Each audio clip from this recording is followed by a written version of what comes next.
if I'm going to help people become financially self-empowered, it is not going to be teaching people financial literacy in traditional sense of stocks and bonds, teaching them about themselves. And what creates wealth is the use of your talents and how do you manage your own decision making.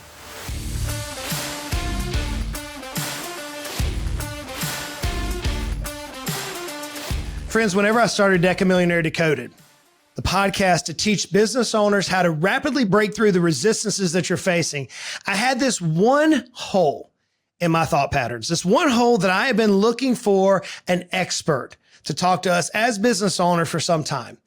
And whenever Hugh's bio came across our guesting request form, I had told my team, I said, if Hugh can smile and if he has anything that his bio says, if he has the knowledge there, this is going to be a dynamic podcast. So friends, my guest today is Mr. Hugh Massey. Now I got to tell you, he has a little bit of an accent. It's not from South Georgia where I was. He doesn't sound like a country boy. Instead, Hugh, I believe you're originally from Australia, if I'm not mistaken. Is that correct? That's right.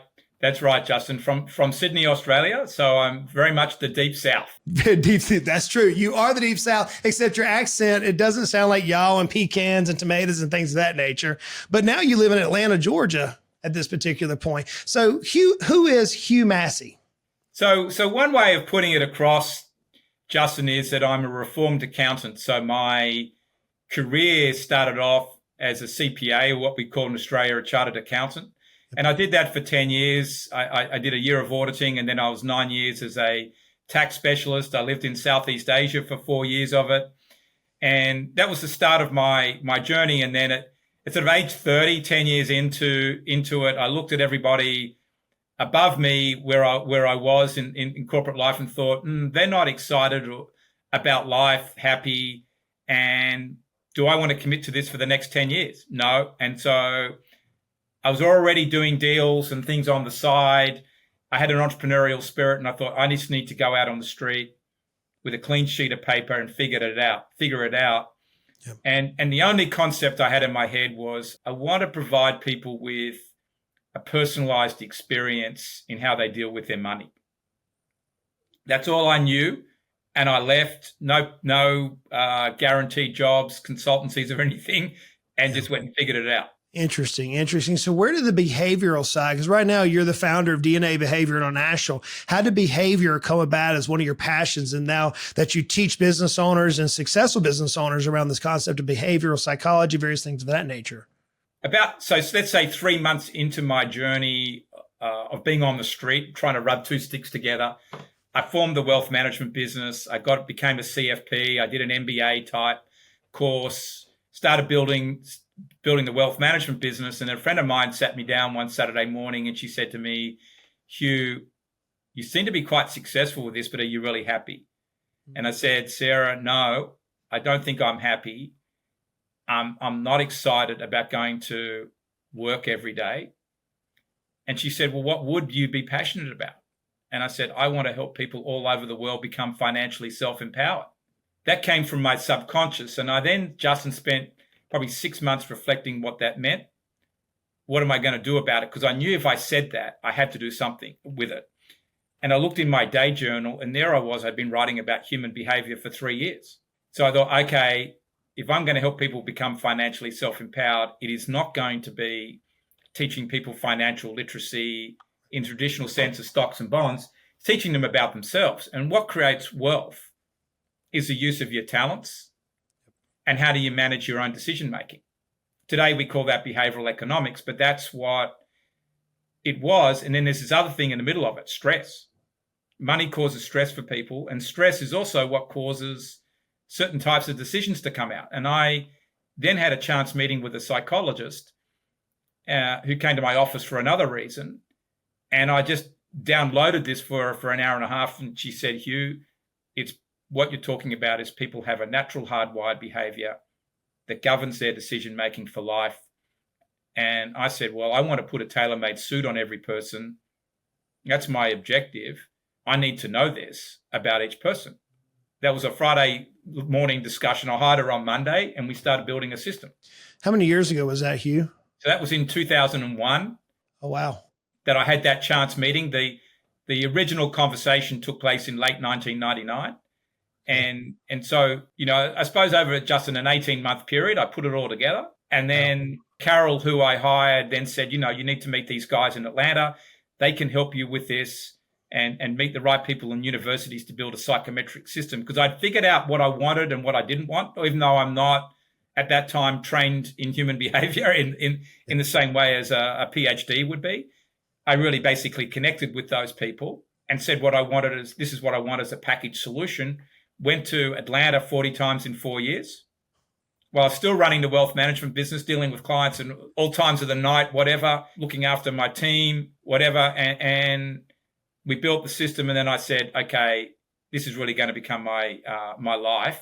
And I offloaded the wealth management business and everything else I was doing and went headfirst into this. Well, before we dive into how psychology and how behavioral thinking impacts business owners, I got to ask a very pointed question, because so many business owners have never experienced offloading, as you just said, or exiting a company.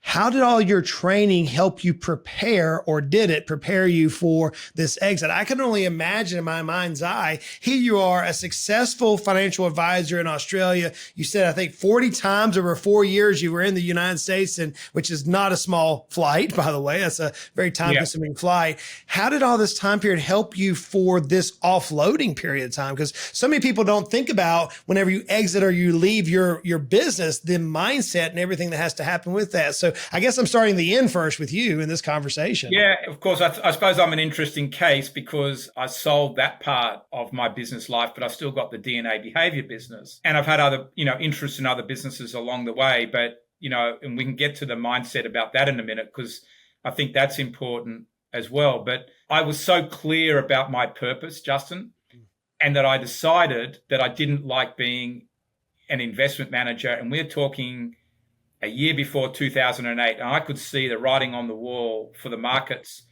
I didn't want to be accountable for that. I made decisions about my own portfolio and my family's. And it was a pretty straightforward decision to get rid of that business, because I also had something else to go to, because I had a purpose. Whereas for a lot of people, they struggle with, I think, selling the business because what am I going to do when I've sold it? Right. And in fact, for some, they're still growing it and growing themselves, but the day comes for whatever reason to sell it. Either someone rocks up with a great price, or they have lost some energy and they need to sell. But for others, it's their life and their purpose. And it's much harder to sell a business then, I think. Whereas for me, it was a no-brainer, and I was in a different country, regulatory responsibilities. I didn't want, just didn't want to do it. So when we're looking at business owners today, I'm going to use the word average. Often I might say mediocre, just kind of lukewarm in nature. What separates the average from the exceptional? So I think that the first thing is, and we did a research study in 2017. So I was part of an organization called Entrepreneurs Organization. You've probably heard of it, EO.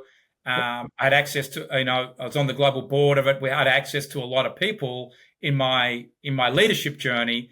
But we did a study of 500 entrepreneurs. They'd all started a business, gone from 0 to 1 million, and then some had gone from 1 million to 10 million in turnover. But we saw a common set of traits, and those traits got stronger and stronger as the business revenues grew and the size of their business grew. And that's for the owner founder. And so the number one was actually what we would call resilience. And everybody talks about, you've got to be resilient. Well, you do. That was a key trait. I think there's something else there though as well around being competitive, and that you need to have a certain amount of competitive drive to want to do this. I think that is what overcomes if you're lacking in innovation or risk taking somewhere along the line, or work, you're not structured in how you work and you're more unstructured, which a lot of entrepreneurs are. Yep. You've got some other behavior that's, not as optimal. If you've got a competitive drive and a passion, you'll overcome any barrier, right? Well, how have you seen business owners build that resilience? Because I hear a lot of people talk about it. In fact, I even say you've got to be resilient. But how do they build resilience in this mindset to actually move forward from mediocre to mastery? In some part, resilience is something that you're that you're born with. So when we talk about natural hardwired behavior, people are born with it. And often the entrepreneurs that are born with it or have had some event that's happened early in life. And I see a very common pattern of it. When I see a certain, if you want to call it, set of numbers come up in our system, in our DNA behavior system, I pretty much know that person under 5 years old probably went through a trauma. Like for me, we can get to boys without fathers later. My father died when I was 1, right? There's a trauma and there's a battle that I had to overcome. And you know, the message being, don't be the victim, be the victor. And I think that's the resilience message. But a lot of entrepreneurs have had to overcome something. It might be around dyslexia. It could be a parent went bankrupt, nasty divorce, a health event. Somewhere in their life, something went on, and that has built the resilience into their how they're wired up in their brain from earlier in life, as opposed to something happening later on. Now, we all can learn it. I mean, even if you've got it wired into you a bit in terms of your traits, because that's what happened to you early in life, you still got to work on it. You still got to work on having a positive mindset. I believe it's about having a purpose and knowing that you are here doing something for a cause that's much bigger than you. Whenever you talk to business owners, how do you help them find their purpose? Or if somebody says, I hear you, Hugh, I know I've had these life events, or I've overcome some trials in my mid 20s, 30s, and now I'm looking forward. But Justin, because I'm all the time on the podcast, I have guests all the time talking about vision or purpose or calling or a passion, whatever word that the guests use. In your case, you're saying purpose. How does somebody discover or rediscover that purpose? I think passion is something that is important. It's something that you love doing, that you could be better in the world at than everybody else is part of it. But I think the purpose is something that's even deeper than that. And I also talk to some people about, Justin, their identity. How do you want to be seen in the world? Who's the person that you're going to be accountable to in terms of your own being? And you're going to stand up for that, because that then stops a lot of silly decision making. And that is then how you're going to go and present yourself. So getting identity right based on the purpose is important. Now, how do I help someone get there? My rudimentary approach, but I think it's a good way of doing it, is when I'm talking to a business owner, I get them to think about their goal, their moonshot. What can you do that would impact 1 billion people? 1 billion people. Think of your goals in terms of human impact first, and then come back to how do I build a business model behind that, right? Because if you can impact 1 billion people, surely you're going to make a lot of money, even if it's $1 a head. Well, guess what? That $1 times 1 billion. With technology today, I believe people can get there. Not everybody will, but even if you got to 1/10 of that or 100th of that, you are way further ahead probably than you would otherwise be. But to think of some massive goal that's impact orientated and how many people you're going to impact, and define everything backwards from there and look at where you are, and then shut out the noise, because this is the big problem of what everybody else is doing. You know, people are comparing themselves to their neighbor. Oh, well, gee, you know, he's driving in a Maserati and the wife's got X jewelry around her neck and they've just traveled first class to Italy for a week. He must be great at business and doing better than me. You don't know how they got that money, what debt they have, what the state of the marriage is, what the state of their health is.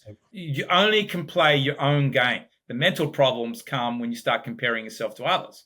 But if you've got your goal, I'm going to go out there and impact 1 billion people, and I'm going to make some money from doing that the right way, you just stick at that. Start small and finish big. If we've got something we love doing, there is a way to find a business model that works with it that is enormous. Whenever I hear you say impact 1 billion people, I'm processing that perhaps a little slower than most might, because I'm thinking technically, how would I do that? And some part of my brain, as you said that, Hugh, is like, well, that's not possible. You know, if you're running an auto repair shop, impacting 1 billion with a B people from an auto repair shop in Central Alabama is a far cry from being on TV or being a social media influencer.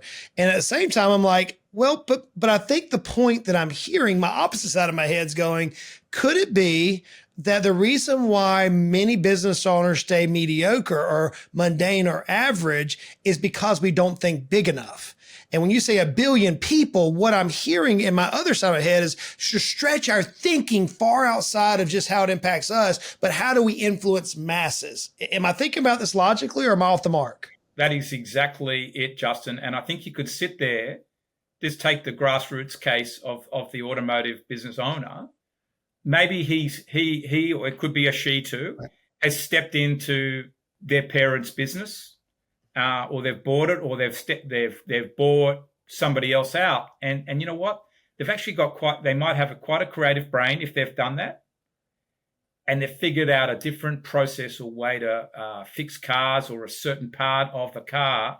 Yeah, and that is then what becomes the transportable IP that could change the life of every other automotive dealer, or in fact commoditize that business out of business because they've figured out a way to build a robot that's going to do this, and they sell that, or they either decide that they could talk about it in podcasts like you do, educate people in a different way of thinking. And it may not even be, in the end, it may not even be the automotive business is where the change is caused. It might be the methodology and the way of thinking changes something else. That's how, if you just go back in time, people who came up with penicillin, or they came up with nuts and bolts, right? These basic things have been in front of us for a long time, and somebody's just thought about the problem differently, and suddenly different things are happening. Not everybody is going to be capable business-wise, skill-wise to transform the automotive business, but there's somebody that could help them. I think the first thing is that all of us have got something big inside of us. We just need to be searching for it. I agree with that. The idea, I think the way I say it on our podcast is that I believe God's created us for uniquely, and I think he's created us with God-sized plans that only we can accomplish. I truly believe that. Oftentimes we live so beneath our calling or our purpose, as you're saying it, because we never take the time to pause. But whenever I hear, even as you're talking about, I've never heard anybody say 1 billion impacting 1 billion people. You're stretching my thinking as you're talking this way, Hugh. And I'm now sitting there going, in my person, I try to place my mind in so many business owners that I consult, and I'm like, I don't want to deal with that many employees. The number one frustration that I hear from business owners is their team. And so is it a misconception, or am I wrong in this thinking that you have to have more employees to scale a service model to 1 billion people or impacting 1 billion people? Yeah, so it's interesting you say that. So, sort of reflecting on my own journey, probably around 2010 in EO, Entrepreneurs Organization, we were having that exact discussion. And I said, look, my goal is if I can get 1 million people to have completed our profile, I knew what the average revenue per person roughly would be, and I'm going to need 100 people to do that. Well, we passed, over 3.25 million with nowhere near 100 people. And now we've got a massive database because of AI, and we've adopted some AI technologies that we won't even need 50 people and be able to manage a business with 1 billion people in it. Right now, the ecosystem of DNA will be way greater because of clients, distributors, and whatnot. But the core part doesn't need that. And I think that there are people in my world that are talking, there won't be even 50 employees. There'll be under 5 for $1 billion business. That's coming because of AI. And I think there's quite a lot of truth there. I think maybe you're going to have to start with some more, and then it can get tuned down. But certainly not going to need hundreds and thousands to do this in today's environment. And it's the wrong business model if that's what's going to happen. I agree with you 100%. AI is a radical disruptor, but it's also, I believe AI is going to create more DecaMillionaires than any other time in history, just because of inflation and economics and everything else. AI is going to it's an equalizer for the small business community. So as we're thinking about this, you mentioned purpose. You got to know your purpose. You mentioned resilience. I'm intrigued at your statement that you and I were talking about off the air, where you said behavior makes money. Behavior makes money.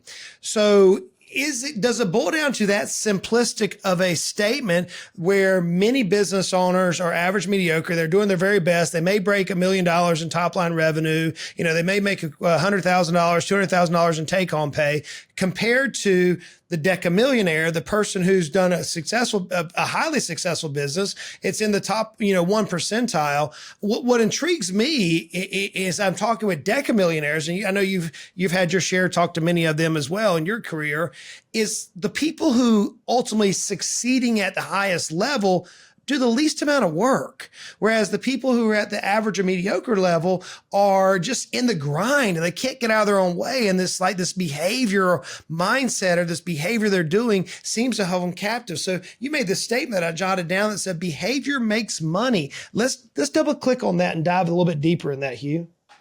Yeah. So we did a research study on the Fortune 500 company leaders. And with AI, so we able to use AI to go and get all their names. We could get the accounts, and then we applied our behavioral metrics using the digital scan process. And we could see that companies that outperform their competitors, outperform the market on a sustained basis, there was a certain mix of behavior in the leadership team. It came down to 6 behaviors. We're all strong. That's where the outperformance was. Now, the same rules apply to a private company. You don't have to be a listed company for the same principles to apply.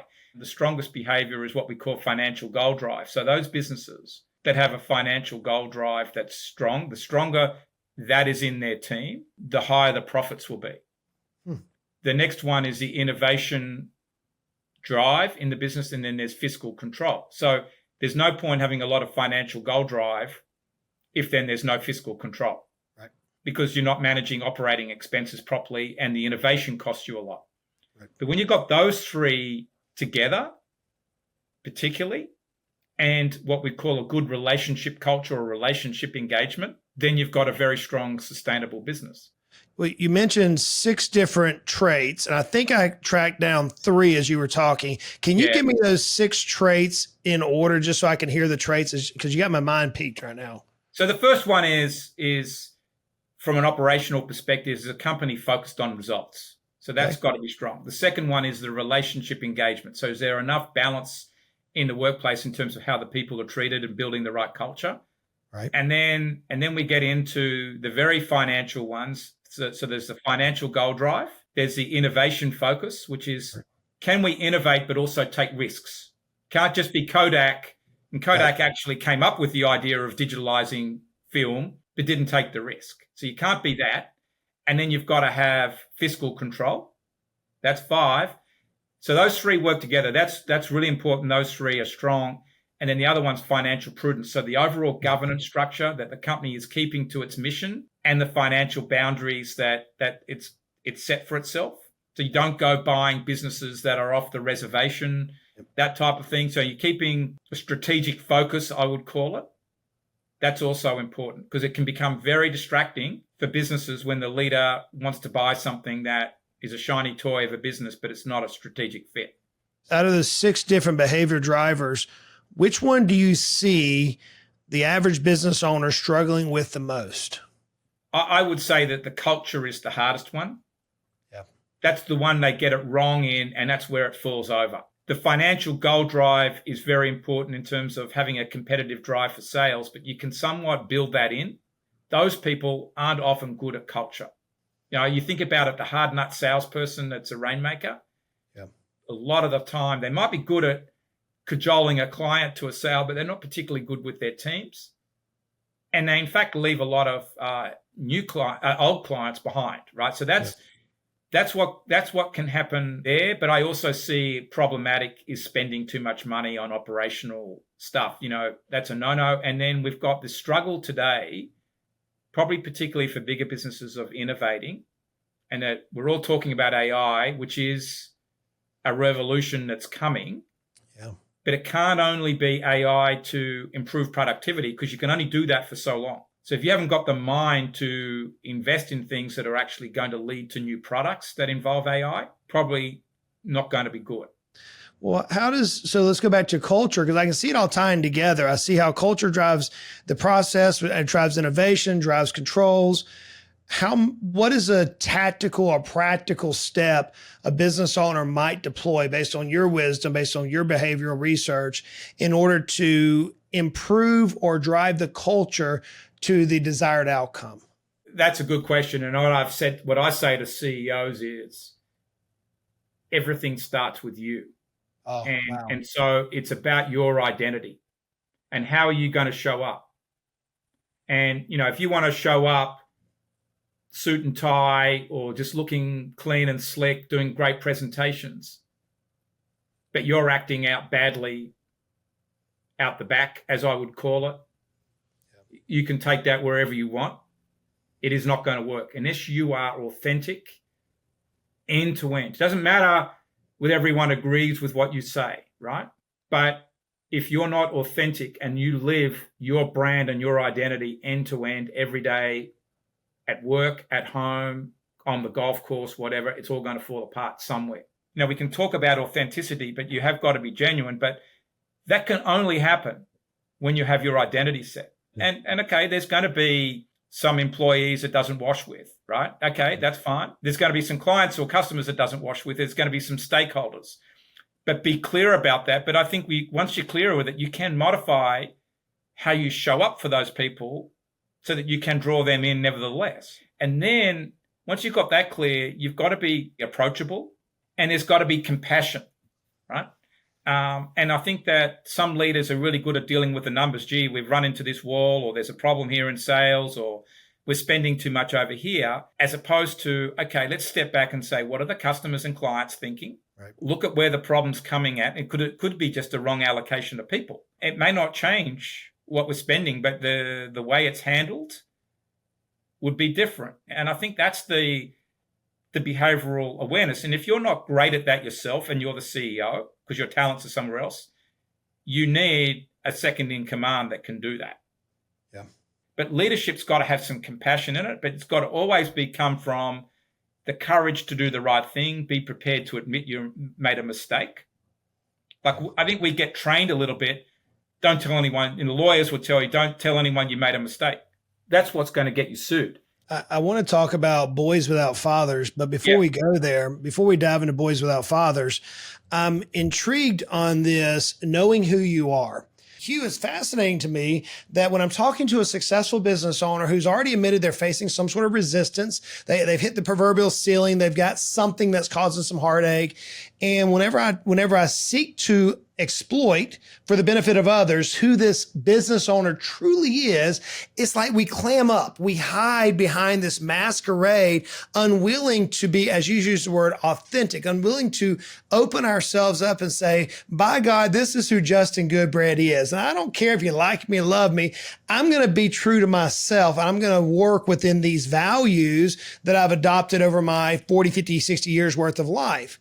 Why is it, in your opinion, do you believe that business owners specifically are kind of reserved, or we hide behind a facade and never truly show who the man behind the curtain is, who we are, and what makes us drive, which, it ultimately hurts the culture of the company? Why is it that we're like that, in your opinion? So a lot of entrepreneurs, believe it or not, are not extroverted and don't wear inherently from their natural DNA behavior, if you want to call it that, are not open people. They're not extroverted. They're reserved, right? They're introverts. That's the first thing. And if you've got all the other talents that I've talked about for being an entrepreneur, you are likely to be more skeptical as a person. So that is also what I call level of personal trust, which is something we measure. So the hardened up, very strong entrepreneurs are likely to be far more skeptical. And in that, there's actually a little bit of a lack of trust in themselves. And with that, they're not going to trust others. And so others aren't going to trust them. And that's where the whole relationship cycle falls apart. Right? And I know I'm one of those because I'm on the edge of it, right? I'm going to be guarded with who I share what with. So today I've shared quite a lot, but there's, we could go further and further into that. I've learned, though, I have to share some stuff and be vulnerable at certain levels for others to trust me and to get the help. But I'm going to probably be discerning who that's with. But at the end of the day, you have got to step out and share with enough people to get ahead. But what I say is that people are born with this, and you've got to take them from that starting point and build a journey for them to gradually share, rather than, well, if you don't share everything all now, you're out of here. That's not going to help. Some sage wisdom there, friends, sage wisdom. So I hope you're listening to what Hugh's dropping here. There's a lot of tactical data points that you can apply in your business right now to radically unleash the power that you have within you and that your business is waiting on you to lead. Now, that being said, Hugh, whenever my team interviewed you, the fact that you were the co-founder of Boys Without Fathers came up, and my team knows my heart when it comes to, I say, philanthropic needs or giving back. I believe I'm on a mission. I believe most business owners are on a mission, as are you, to help others with a hand up. So talk to me a little bit about this Boys Without Fathers. And then as we wrap this up, where can people learn a little bit more about you and connect with you? Yeah, so the Boys Without Fathers came, Justin, from me doing some podcasts on identity with some of our clients to just, the same discussions we're sort of having today, I did with our clients. And I had 6 in a row 3 years ago or so, where every person I interviewed or had a conversation with was a boy without a father. Their father had left the home early in life. Either, in my case, it was my dad dying from a brain tumor, and my mum was pregnant with my brother. So he was born a few weeks after my dad died. But the others, dad just left the home when they were 1 year old, or there was a divorce early in life. But there was a number of syndromes. What you get is a boy that can get very aggressive if the father's left the home early. That leads to problematic behaviors out there, getting into gangs, stealing, bullying at school, being bullied, but also bullying. There's social integration, talking later, all these things. And I could see, okay, there was some traits of all of those for me, but I was lucky because of my mother and grandmother. And then I got sent to an all-boys boarding school. So did my brother. But she was aware enough that me and my brother needed to be in a more male environment for schooling, even though that was at a cost to her, not only financially, but not having her 2 kids at home. Right. That helped us. But it's a void there because you don't have a father figure. You don't have a role model either. That sort of set us on the path of saying, okay, we need to do something about this because it's a huge societal issue.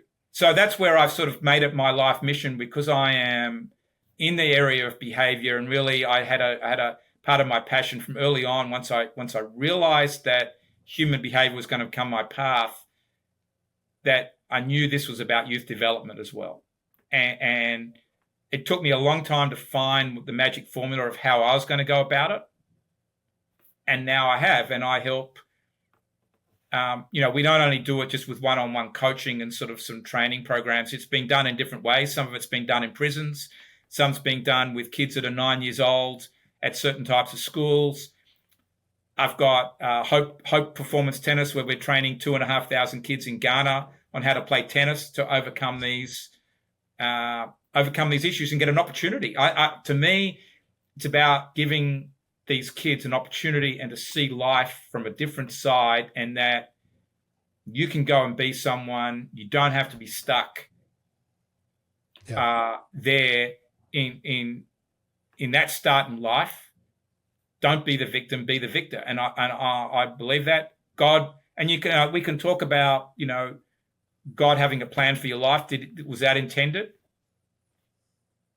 Maybe I look at it and say, yeah, it unfortunately probably was for me, but I've had to go and do something with it. You've got to face up to your early life as an entrepreneur. And I think go and understand where some of this has come from in your makeup. That's going to be part of what drives you, helping you drive forward. But to find me, go to you can find me on LinkedIn, Hugh Massey on LinkedIn, and then DNAbehavior.com. There's plenty of stuff there. And also then there's boyswithoutfathers.org. There's plenty there as well. Absolutely. Well, friends, I hope you picked up a couple of nuggets. I know I sure did. I often say we don't think big enough. And Hugh, every time I say that, my team cringes because I already think pretty big. But now I'm going to walk out of the studio and say, hey, friends, we're not doing 10 million people. We're going to 1 billion people. And they're going to roll their eyes at me, Hugh. But you know what? I got a good team. They're going to rally behind and say, let's go. We're going to make this happen. So thanks for expanding my thoughts and my vision, just as we were talking today. Friends, let me ask you an application here. You just heard a gentleman who has been in the trenches, who has been where you're at as a business owner, faced the resistance, whatever the resistance is you're facing right now. But did you pick up a nugget today? Maybe one something or another, chew some meat off that bone, chew it on for a little bit, and then apply it. Well, the old saying goes, education without application leads to stagnation. That's certainly where none of us want to be. So take something that Hugh's applied today. Maybe it's one of those 6 points. Maybe it's, he spoke about resilience. Am I really resilient enough to push through this barrier that's in front of me? What is my behavior leading to? Is it going to drive my practice, my business, my life to impacting 1 billion people? There's a lot of golden nuggets that Hugh just dropped on us today. So education without application lead to stagnation. Don't take this information and just put it in your drawer.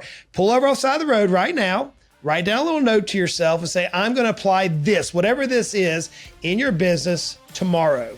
So friends, we'll drop all the links so you can connect with Hugh, as well as Boys Without Fathers. What a dynamic need, specifically for young men, in order not to have the travesty that perhaps so many will end up without this type of organization. So friends, check out Hugh, the wisdom he shared. Hugh, thanks so much for coming on the show today, man, and sharing the wisdom you have with us. Thank you so much for being here, friend. Pleasure, Justin. Thanks for bringing out the best in me. Well, friends, with that being said, we'll talk to you next week. Y'all go out and make it a great day.